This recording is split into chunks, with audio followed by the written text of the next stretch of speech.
So first, I would like to introduce everyone who we have on the call today. So first, we have Avery North. She is our new assistant community manager, and she is going to actually be taking over for me starting on Monday for just a little while I'm on maternity leave.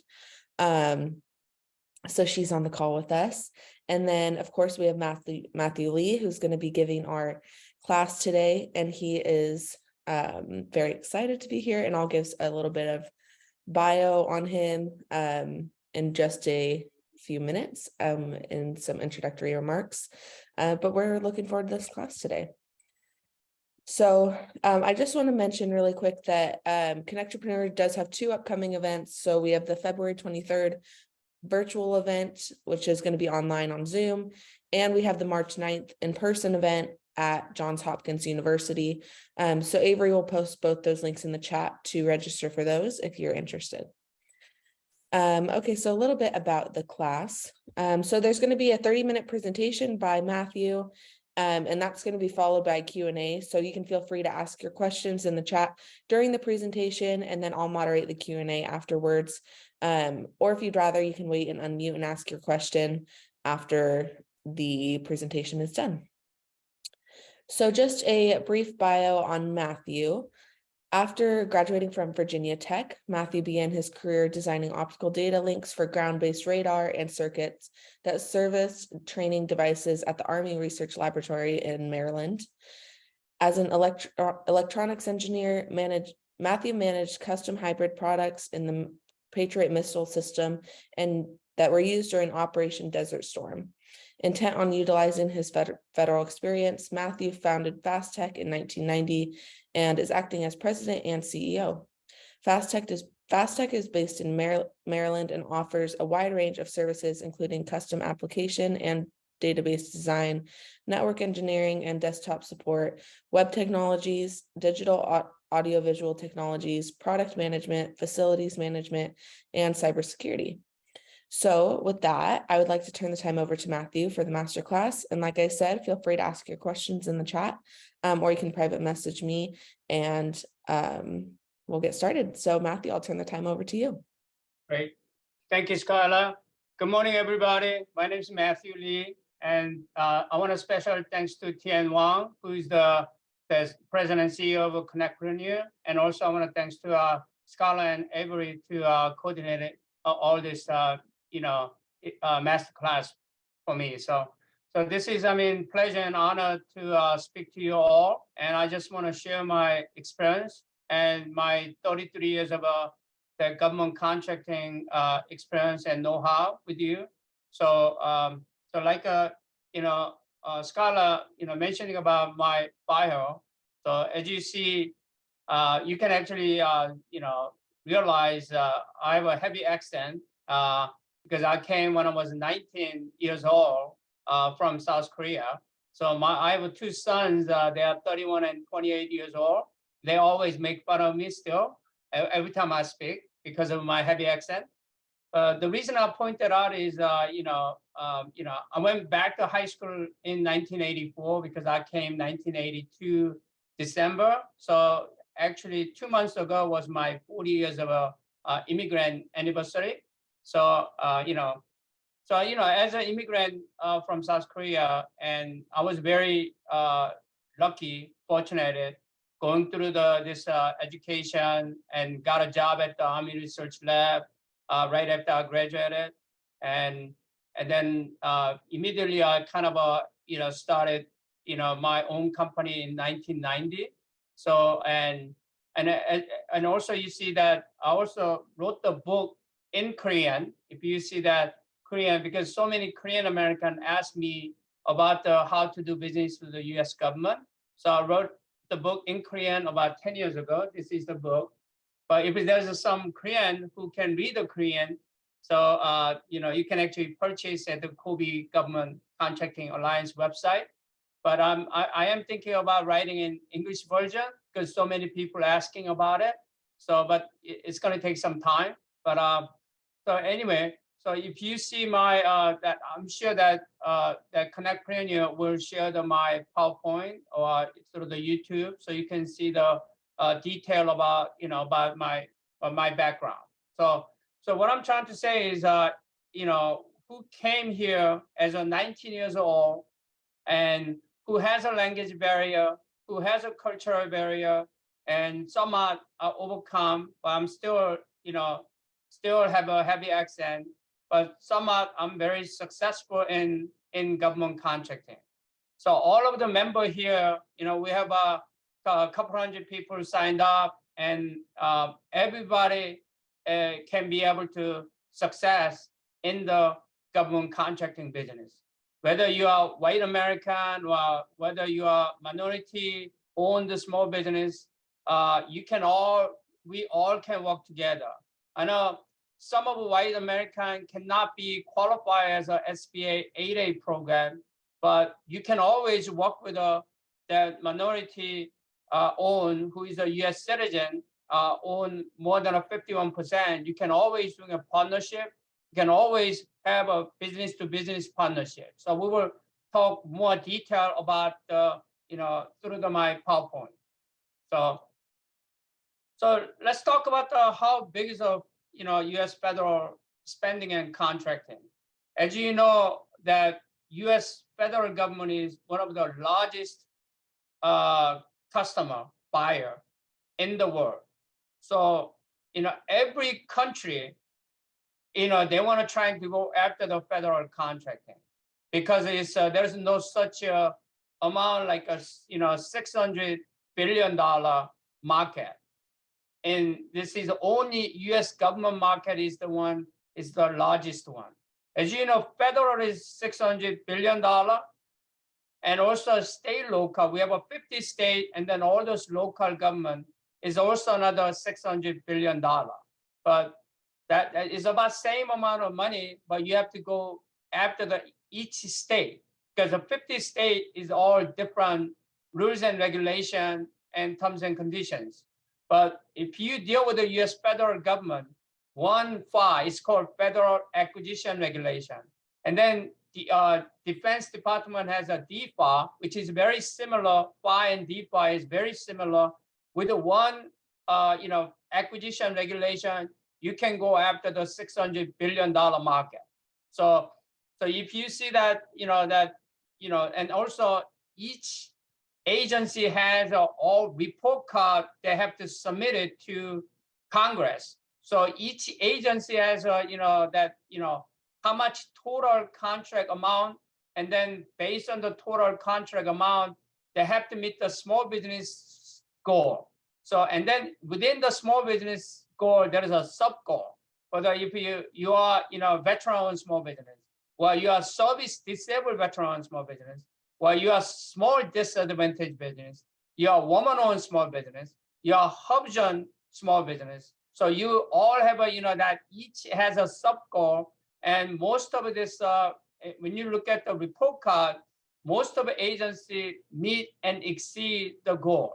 So I just want to share that why we want to go after this federal contracting or state local government contracting, because every country people, everybody trying to go after this market because this is one of the largest market in the world. So just so and if you live in DMV area, or if you live in this within the U.S. continental, that if you're not going after the government contracting, you are really missing things. So this is the kind of I was just talking about the federal contracting for small business program. So especially when you many times the SBA, small business administrator, they are just talking to the people, any business people. That small business administration is always, they talk about 3C. 3C is one C. First one C is capital. So they have a lending program, and then second one is counseling. They help small business to grow and starting their own company, whatever that. So they do a lot of counseling and advisory service. Third is a C called contracting. So contracts.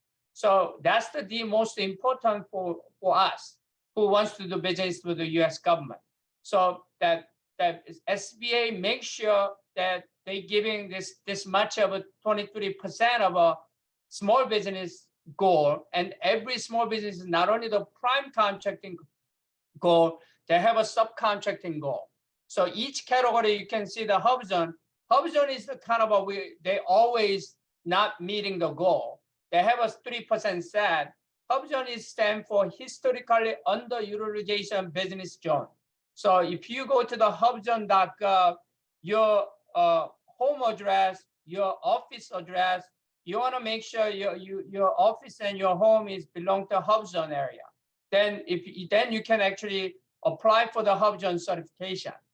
So, and then service disabled veteran small business, if you went to military, you got the service disabled, and you can actually go through that. Used to be that Center for Veterans Excellence, CVE certification. Now they changed to SBA, Will Certifying Agency for SDVOSB. So, and then economically disadvantaged woman-owned small business, EDWSB, woman-owned small business, and then SDB, which is small disadvantaged business. And then that's what they talk about, SBA 8A. Today, I'm going to be real focused on 8A. Within this 30-minute time, I think that even 8A, talk about 8A will take a couple hours. But I will try to compact, concise as much as I can to talk about the 8A program. Because of most of, that company around this DMV or any state, that 8A program is the most of company makes money on the government, federal contracting. They all utilize 8As. This 8A program is called socially disadvantaged and economically disadvantaged. So that means all the people in color who is a U.S. citizen owns a 51%, more than 51%, then they are qualified as socially disadvantaged. Then you have to also meet the economically disadvantaged. We can go further on that economically disadvantaged. And then there is also some minimum qualification. Once you got 8A certified, you can only be in 9 years in your lifetime. So we will, further discuss. We can, but main thing about the 8A, currently they have a little over 6,000 8A certified company in US. And then every year, federal government spending $48 billion and more. And then new Biden administration, they announced it, they're gonna spend more, 15% of their new money, they were spending more to 8A company. So that means the 8A, that a portion of a business will grow.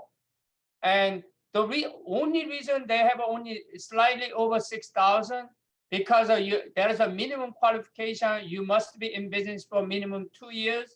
And then they look at the, your company tax return, personal tax return, your personal financial statement.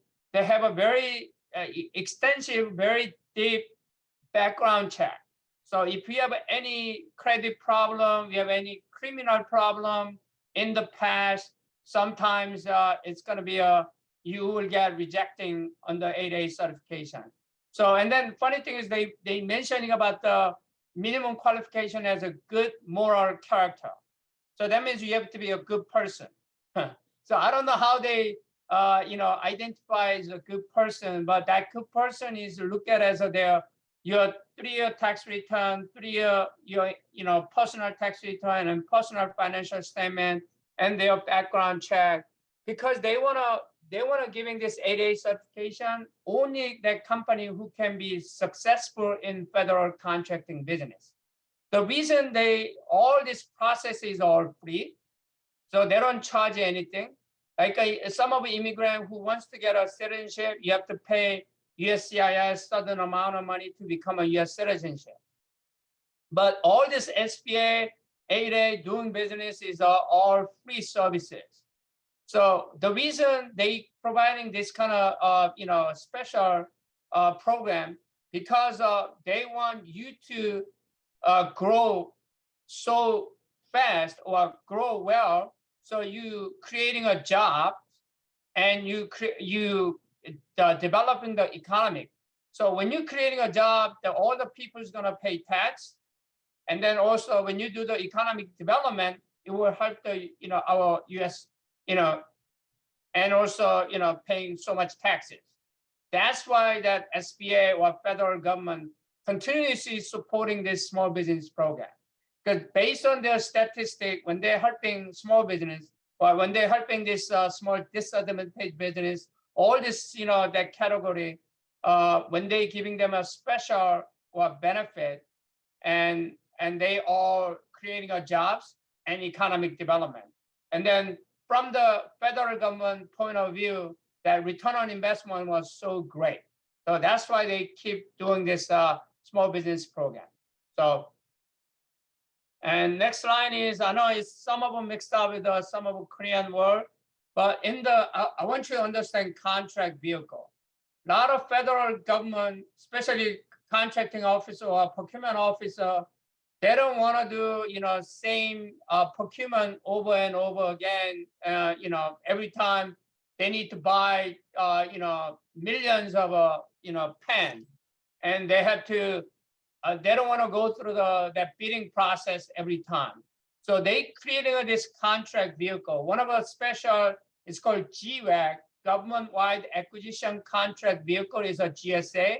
So GSA is not like a 100% contract. But they're taking about 20% of all total that federal contract amount. So that's 20% is a lot, based on the $600 billion. So one of the big that especially is a GSA must. That's the contract vehicle we call GWAC, because any DoD, DHS, any federal government can using that contract. The reason they call vehicles because you can get on and up, just like we riding a car. So so that's why they call, because and also there is so many different cars, and there is so many different type of contracts. So I know right now it's a very hard to understand what is the contract vehicles means, but you will understand once you start doing business with the federal government. And in order to do the first step, if you have not registered SAM.gov, if you look at the SAM is a System Award Management. That's what acronym for. But used to be a different website, but now they consolidated to the SAM.gov. So if you haven't registered as a federal vendor, that's the first step. And it's nothing to you don't pay anything, but it is a very cumbersome because there is so many terms and condition clause. They want to make sure you're not getting foreign influence. So there's a lot of things you have to read through. But it takes in the 20-30 years ago, it took only a couple of days to get registered. Now it takes sometimes a couple of weeks, months, and couple of months. So SAM.gov is the first step you're doing as a federal become a federal vendor. So you have to have your article of income when you start your company. That you will you have to do the login.gov to set up the user and password, and they will give you a UEI number, unique entity ID number, and then you go through that and done the entity registration. Then now you become you're a potential prime contractor for the federal government. But one caveat is once you register SAM.gov, you're going to get a lot of junk email because all the information you provided, except banking information, is all public. So many consulting company, they trying to contact that your telephone number, your email to try to sell their consulting services. So that's the only problem with the SAM.gov register. But once you register, your company will be at the all public. So all the government buyers going to be understand about know about your company. So and then also second one, I was talking about GSA Mars, which is one of the best GWAC, and we will further discuss on that one. Just you should know that is a GSA Mars, which is a multiple award schedule contract vehicle. So that's something and then every state local government, has a similar contract vehicle. So Fairfax County has their own contract vehicle. Maryland has their own contract vehicle. It's called master contract vehicle. So there's a lot of different way of they call contract vehicles. Okay. And then, so I already talked about that contract vehicle that you see that's the kind of a example of that, several contract vehicle. So I have this GSA 8A stars 1, 2, 3 contract vehicle continuously. NASA has a SUP 5, which is, so this is one of the very popular contract vehicle. It applies to all the government wide. So any agency can use that contract vehicle. And then now they're using each department. So, I call it DWAC, department-wide acquisition contract. So that means only if we Homeland Security creating this contract, then only Homeland Security, that sub-agency, sub-bureau can only utilize that contract. So there is so understanding the contract vehicle meaning is very important, okay? So this is something I already talked about, small business, their goal. Every agency has a report card is showing that, I know I'm using an old chart, but that this does not change much. It's just, continuously, every agency is trying to meet their goal. And especially COVID-19, they actually spending over $600 billion that last couple of years, so, okay. And then I know there is some of a company doing R&D, and we have a very successful that R&D company. They going after the SBIR, STTR. So there is a lot of company going after the SBIR, and in phase 1 and phase 2.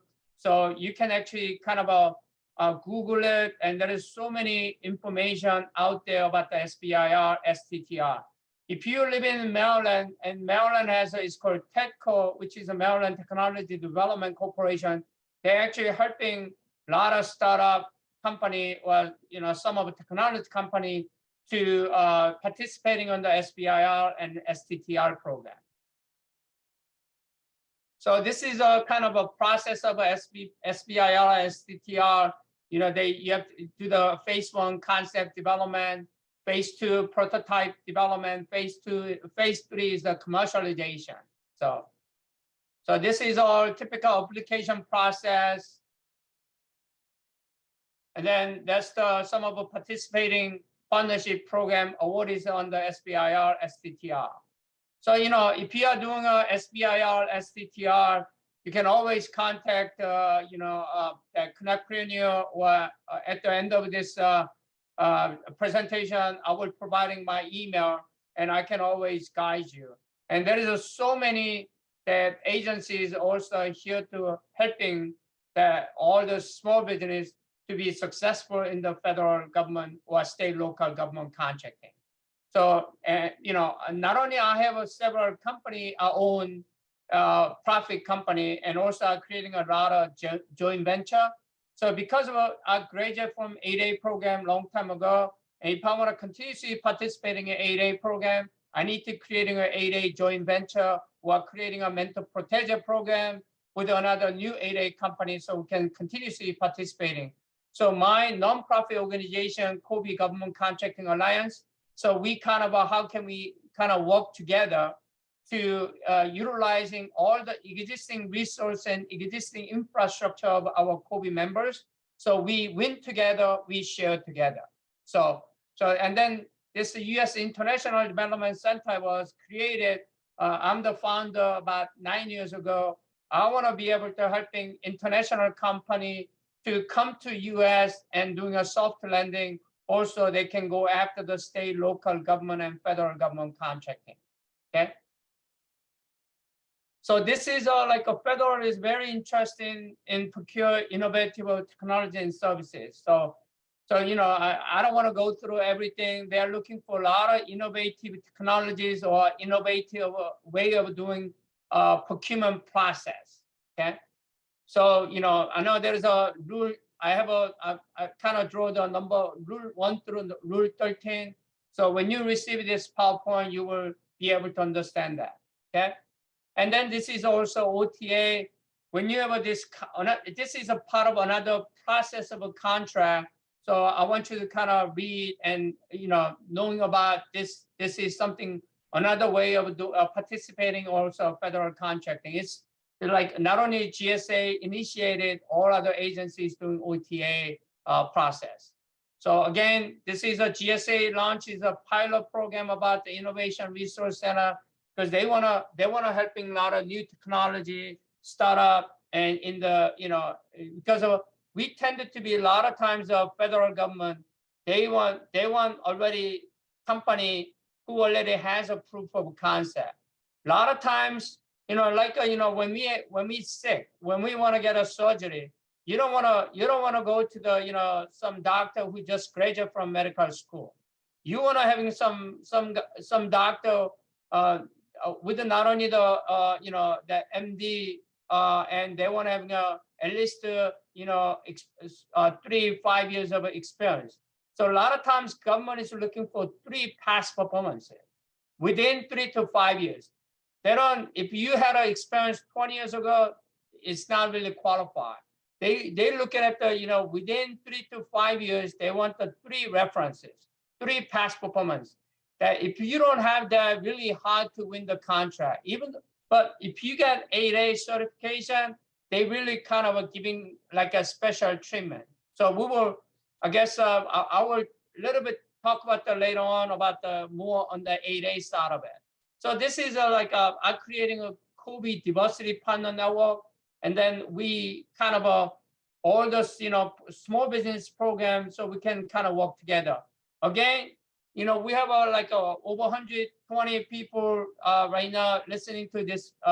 So everybody has a different capabilities, different technical capabilities, different background. So if I can, collect all these people's and, creating our capabilities and also corporate experience and past performance, and we can also go after this contracts, especially 8A sole source. So, beauty about the 8A companies, I'm not going to go through the Biden talk about the 4.0, the industrial 4.0, innovative, where they, but in order to doing a federal contracting, you have to understand that where the federal is trending, where the federal is spending more money. So you want to follow the money. So you want to go after the money with a much better, chance to win. We call P-win, probability of winning. We don't want to write in the proposal if we're not going to win. So we want to write in a proposal we really going to win. That's why is the 8A plays, so 8A will be benefit so much. So, talk about the 8A. They have not only, I already told you about that there's only 6,000 8A certified company, and then government is spending $48 billion. That means annually, if you're not doing annual revenue, $7 or $8 million, you want to go after the 8A business. Because statistically, if you're doing average, you can do $7 to $8 million annual revenues based on that 6,000 8A certified company, government spending $48 billion every year. So, and then one of the largest benefit is if you're a manufacturer, you can actually get the sole source contract without competition. So one company, one 8A company negotiate with the federal government. They will awarding if you're a manufacturer, they will award it to you $7 million contract, just single award. There is no competitors. If you have professional service, it's a $4.5 million threshold. So most of the companies are professional service company. So for me, I always, go after the $4.5 million sole source contract, because that's the kind of we can actually make money because there is no competitor. So my profit margin is always better. And also, we don't wasting time on the proposal. We don't wasting time on the other. Now is a very, so that's why a lot of people, getting 8A 8A certification, so they can go after this $4.5 million sole source contract. If you win several $4.5 million sole source contract that you build on the corporate experience and past performance, then once you're building that corporate experience and past performance, you can go after the 8A competitive. So my experience, so that's how we win that small contracts using 8A program to get a sole source contracts. And then we have to go through the 8A competitive bidding process. And we won the US Coast Guard, it's called ILMS contract. It was we got awarded a $215 million IDIQ contract for 5 years. IDIQ contract means indefinite delivery, indefinite quantity. So it's like they give you a $215 million hunting license. So each year, like you can do about $50 million every year, and to get the $200-some million total 5-year contract. So that's the kind of you cannot have those kind of, if you done only $100,000 contract, and you cannot go after $100 million contract, right? The government's not going to give you that contract. So you have to build your company, complexity. You have to build your company for, that with a lot of corporate experience and past performance, then government willing to give you the higher amount of a contract. So if you want to, so actually, I was going to share that I kind of creating a document for SBA 8A minimum qualification, application process, what kind of benefit.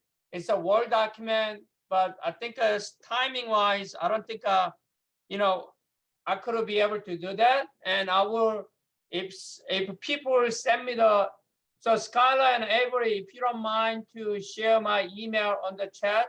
So if they want some this information PowerPoint, I can send it to them. Okay. Sounds great. Okay. So I think this is pretty much, I want to ending my presentation. And so I know there's some questions. So I just want to thank you again, and special thanks to Tien. And I know Tien is always a great connector. And I learned so much from the CONNECTpreneur. And Skylar and Avery will support that. I'm just looking forward to it. But seems like not, even though when I talk to some of that who is a political people, who is a politically appointed people, who knows about this federal government and state local, who some of it is legislator, they really do not understand this federal government contracting program and state local program. And then many of them immigrant, they kind of hesitate to do business with the government. Trust me, this is so much information. They want to help you, because when they're helping us for 9 years in the 8A program, we're gonna make a lot of money, and we're gonna pay a lot of taxes. And we're going to do the job creation and economic development. That's why government is continuously supporting this small business program and SBA 8A program. So I just want to special thanks to everybody, and thanks for listening to me. I really, want you guys to be successful in the federal contracting. Thank you again. Bye-bye. Thank you so much, Matthew. So we do have some questions in the chat. The first one I'll just go to now because it was relevant to what you're just talking about. But someone would like to know what the name of the document that you just mentioned was, the Word document for 8A that you created. So this is I put them, I put the things together. So actually I'm gonna stop share then. So I can maybe send you some link there. It's all at the SBA.gov. If you understand the SBA.gov website and then GSA.gov website, then you are the expert on federal contracting. Perfect. Thanks, Matthew. The next question is, if I am registered in SAM and have AA certification, how can I team up with other vendors to earn the contract? So say again one more time. Yeah, it says if I am registered in SAM or SAM and have AA certification, how can I team up with other vendors to earn the contract? For example, if I have a few friends doing landscape or cleaning business, etc. So, based on my experience, so when I got my 8A certification and I didn't know anybody, I didn't know about the federal contracting. So I have to knock on the door, cold calling. So, and then, I think best way was I was looking for actually the company who graduate from 8A program. Because you can only be in 9 years. If you are certified today, 9 years later, you must graduate it. There is no other exception. So if you are, after they graduate from 8A program, they no longer participate in any 8A contract. That means if they're the incumbent 8A contract, they cannot recompete their new recompete contract. So if you're teaming up with the company who graduated, then they must find a new 8A company to teaming up with. So I'm recommending look for the company who graduate from 8A or somebody who is not qualified 8A. Like a lot of white American owned company, they cannot be 8A. So, but they have a strong capability, they have a strong network, they have a relationship, and they tend to utilize 8A because that's the easiest and simple way of winning the contract, especially $4.5 million sole source contract. Does that make sense? Yes, perfect, Matthew. And if that person has a follow-up question, feel free to ask it in the chat as well. Our next question is there a best contact or collaborator for SBIR applications for companies based in the District of Columbia? So District of Columbia is, they have a DC also has a George Washington University that is called, but I can always, if they shoot me the email, I can actually, I know about the TEDCO, which is in Maryland, because they are the state agency. They want to support the state company within the Maryland, corporation. So, but DC has also a very similar program. So I can always find a link or, also there is a agency called PTAC. It's not an agency. It's called Procurement Technical Assistance Center. So every state has a PTAC. So if you go to the Google PTAC, Procurement Technical Assistance Center, then each area has a PTAC.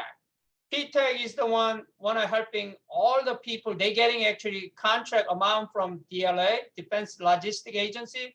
So they are some of them, most of them is a free service, but you have to pay some fee services. And I'm sure that DC government, like any kind of a Department of Commerce, they should have those program for you.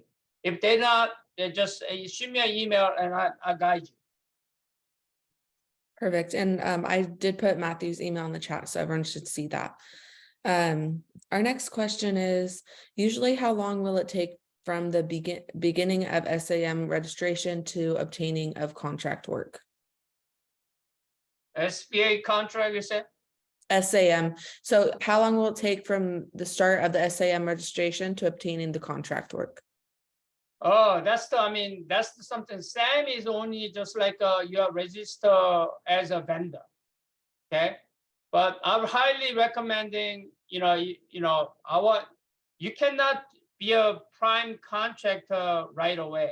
I mean, some people does, but trying to find a subcontracting, okay? So trying to, partnering with someone who already doing federal contracting, instead of you go through that whole process. So that's the PTAC also can give you a lot of advice, and SBA also giving you a lot of advice. But I'm recommending don't go after the prime contract if you do not familiar with the federal yet. But you can always creating this, and also that, if you have the relationship with the federal government or DOD, but you don't know what to do, then I can also be, I can help you to find some partner, or, but highly recommending utilize the existing federal contractor who done it for, just like, government is looking for someone who done 3 times. You don't want to just talk to some consulting company who say, oh, you pay me retainer fee this much and we will help you to do this. But you want to find somebody who done at least 3 years of federal contracting experience. Go teaming up with them, and then doing some subcontracting, or sometimes you register as a SAM.gov as a federal vendor, try some local government, try some state government.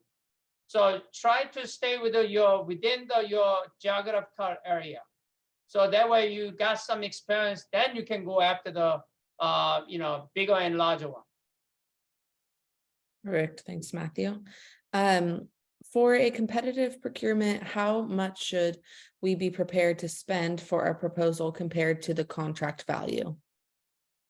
Yeah, this is we call BMP cost. I mean, like I said, I don't want to wasting so much time, even though, that most of the company, if they are well established, they do not have the proposal writer in-house.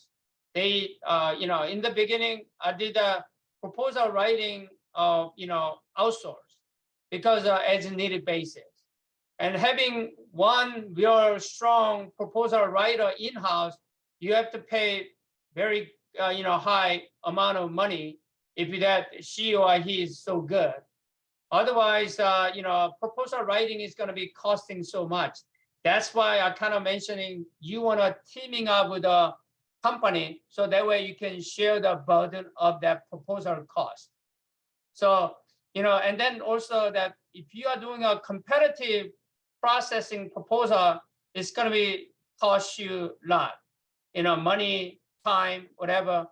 But if you're doing a single 8A sole source contract, that your proposal cost going to be much cheaper. And then also we know if you have a single that sole source contract, you're going to win that contract. So it's a return on investment is much better. So again, when a proposal is everybody's different, but I will recommending teaming up with somebody to share the burden of that proposal cost. Okay, got it. Thank you. Teaming is a big deal in government, especially for SB. Please discuss similarly situated entities for team bidding on government contracts.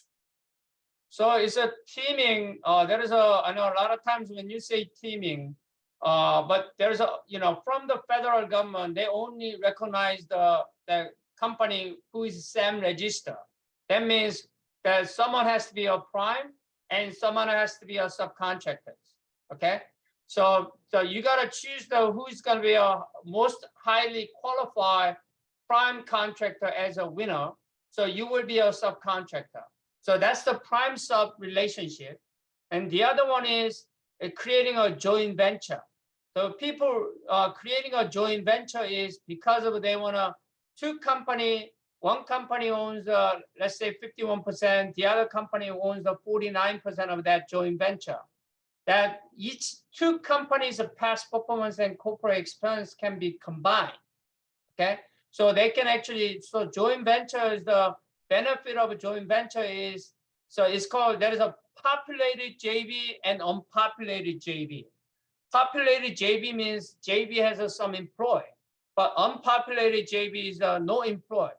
Everything, just that JV has only banking account, that contract money comes in, that money split to the two company. So there is no employee on that JV point. But and that is called 8A JV, Service Disabled Veteran Small Business JV, Hubzone JV. There is a lot of those specializing that small business program JV, And then also large business can creating a that a mental protege through that JV, then there is no limitation on the size standard. So, you know, all that many people do not understand the small business. In US, there is only such a thing in the federal government. They recognize you as a small business or large based on your NAICS code. It's called NEXT code. NAICS code is a North America Industrial Classification System code. So everybody has a NEXT code, NAICS code. Based on your NAICS code, your company can be small or your company can be large. So let's say, example, you know, you have a $10 million, last 3 years, your revenue is $10 million. And then sudden NAICS code, you are small business, but if it has some NAICS code is a size standard is $7 million, then if you're doing a $10 million average revenue for last 5 years, you are large business on that NAICS code. So not many people understand the small business size standard. They think that, am I small business or am I not? It's all depending on the NAICS code, okay? Okay, perfect. Thank you. And I know we have a lot of great conversation in the chat right now. A lot of people are wondering if they can, two things. One, if they can get the deck, and two, if they can have the recording to this presentation. So Matthew, if you're okay with it, we can just send the deck to everyone in the class. Yes. Perfect. Okay, so then for everyone here, we'll send the deck out so everyone will get it. And also the recording to this video will be posted on our YouTube channel. And I will put the link to that in the chat right now so that everyone has it. But like I said, a lot of great questions in the chat, a lot of great conversation. If anyone would like to unmute and ask right now any questions, that would be a good time. Otherwise, we'll just wait a couple minutes to see if there's any more questions in the chat. But it looks like there's one more question that says, how do I find those who graduated from 8A? Oh, so it's in the actually SAM.gov. Once you register SAM.gov, you have to search, or sometimes you have to pay some paying services who has all this database, and or you know that SBA has is called dynamic search engine. SBA is a free, but you have to be specifically searching and spend so much time. So it is a cumbersome to find the company who 8A graduated. They don't have the 8A graduation list because of everybody is a different time. So really, there is no really, you know, master list. You just have to be somehow to get it, and you know. But you know, I'm using several paid services to get the 8A. So 8A graduated. Well, sometimes they have a 6 months to go, or they have a 1 year to go, or they just you know. So trying to it takes time, but it's all the information is in the website, but sometimes it takes longer time to searching and find it. And also in this business, there is no limitation. Somebody who done retail business, somebody who done restaurant business. As long as you follow that, janitorial, construction, IT, engineering. So it's a federal buys everything. But if you are just doing a commodity selling, then you don't have that much value. So it's all about the service that you adding the value. That I realize that's how we small business make money on the service side of it. Because when large businesses always they have a very strong infrastructure and strong resources, but their G&A overhead, their doing business is much more expensive than our small mom and pop shop. Because we are very low margin. We work so hard. The reason government spending our money to small business because we work so hard. We are 24/7. We make sure that we deliver We're not really complaining much, so I think that's why a lot of federal government loves the small business, because we are good listener. Perfect. Thank you, Matthew. And someone's raising their hand. Sorry, I don't know your name. It just says CTS sales team. Hi, yes, this is Shawnee, and I'm calling from Connectivity Tech Solutions. Thank Okay. you so very much for this wonderful information. The question that I had was, with the federal government and President Biden's State of the Union speech with regards to the infrastructure and the Redevelopment Act, is there a specific area that small businesses can go to find out what opportunities exist, either in the tech or other infrastructure redevelopment and revitalization? Yes, each agency has, if you go to every department website, you should be able to, or you can Google it, a forecast for the 2023. They're all, because it's all, government is a budget annually. So they will, put it out, their forecast for the, that 2023, fiscal year 2023, their procurement. And they will show some of the incumbent information. They will show the 8A, service disabled. So if you go to the, I think there is it's called forecast. So, Forecast. yeah. So Google forecast 2023, federal forecast, whatever you're searching it, you should be able to find it. And then each agency also has a forecast. And so that's how we do forecast. And then you go to and then each agency has also it's called OSDBU, Office of a Small Disadvantaged Business Utilization Office, OSDBU. So every department has OSDBU. Their job is meeting all those small business to guide you how to do business with their department.